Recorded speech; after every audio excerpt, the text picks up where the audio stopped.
जय शिव बाबा।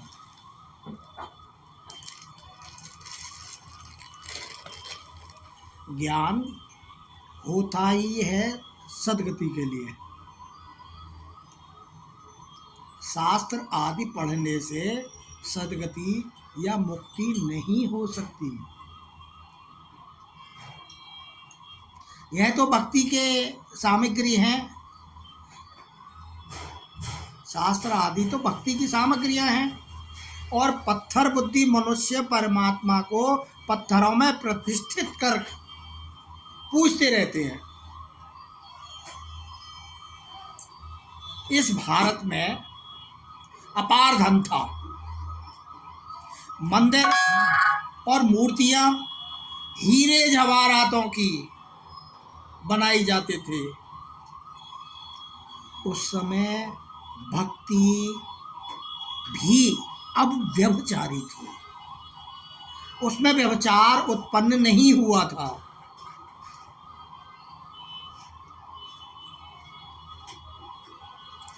आत्मा जब देह में प्रवेश करती है उस समय चैतन्य होती है, लेकिन विकारों में फंसकर, 5 विकार काम क्रोध लोभ मोह अहंकार, विकारों में फंसकर ये जड़ हो जाती है। फिर आत्मबुद्धि से काम नहीं कर पाता। मनुष्य मन से काम करता है, मन मत से काम करता है। अनेक मतें जो उसको मिलती रहती हैं उनसे काम करता है। मनुष्य अपनी आत्मा को भूलने से हिंसक हो गया है। आत्मा परमात्मा दूर हुए बहुकाल, वह परमात्मा को नहीं पहचान पाता। क्यों? जब आत्मा को अपनी को नहीं पहचान सकता, अपनी आत्मा को नहीं देख सकता, तो वो परमात्मा को भी नहीं देख सकता। यूं तो गीता में भी लिख दिया है कि ज्योति स्वरूप आत्मा ज्योति स्वरूप परमात्मा में मिल जाती है।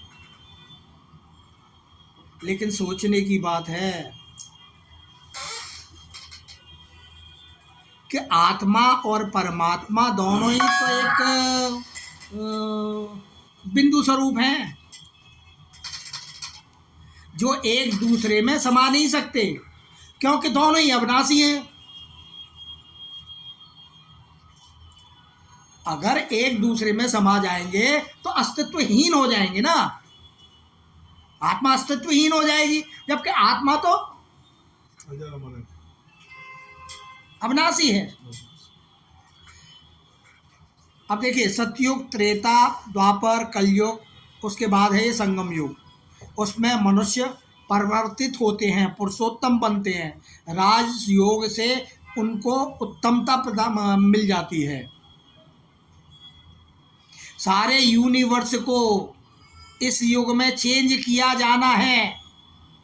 सृष्टि का ड्रामा कभी पुराना नहीं होता, वो रिपीट होता रहता है और हर समय वो नया ही लगता है। क्योंकि हम सब कुछ पुराना कल का भूल गए। अब हमारे सामने जो कल आएगा वो हमारे सामने वो नया ही होगा। प्रत्येक आत्मा शरीर से एक जन्म का पाठ बजाती है तथा ऑर्गन्स, ये हाथ पैर बुद्धि मन आँख नाक, ये सब उसके काम करते हैं। लेकिन देह को भूल जीते जी मरे रहना है, अर्थात अशरीरी होने का अभ्यास करते रहना है। उसको महसूस करना है कि हम अशरीरी आत्मा हैं। ये तो ऑर्गन्स तो ये मिले हैं ना, ये तो केवल एक पाठ बजाने के लिए मिले हैं। एकांत में बैठ बाप को याद करो। भक्ति में भी एकांत में नाम जप करते हैं। किस लिए? आत्माएं बहुत व्याकुल हैं, आत्माएं बहुत परेशान हैं, क्योंकि उनको माहौल वैसा नहीं मिल पाता। देवी देवताओं का राज तो है नहीं, लेकिन इसे फिर से स्थापन होना है। अब इसमें